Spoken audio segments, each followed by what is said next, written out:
il n'y a plus de limite dans la portée de ces missiles. Ensuite, il y a eu les frappes sur Dimona, une région ultra sensible, ultra protégée en Israël.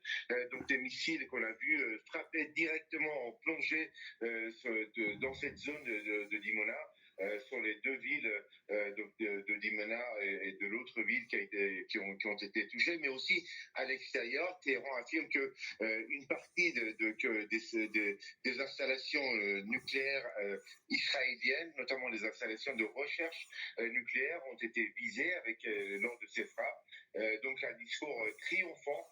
Téhéran affirme également que si jamais les États-Unis, le président Trump met à exécution ces menaces de frappe contre les centrales électriques iraniennes, eh bien, il y aura des conséquences à la fois pour les monarchies arabes du Golfe Persique, mais aussi pour Israël, et que le détroit d'Ormuz sera totalement fermé au trafic.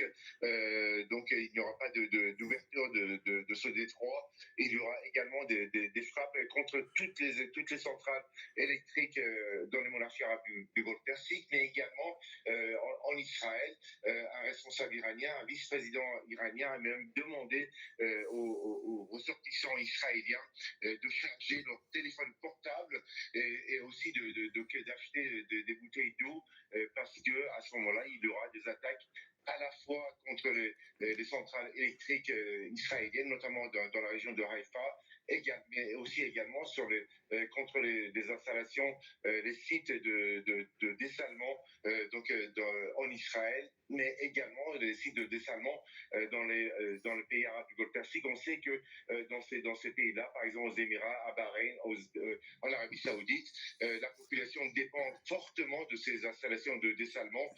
Si ces installations sont touchées, eh bien, les populations de ces villes, de ces pays n'auront pas d'eau potable en moins de 2 jours ou 3 jours.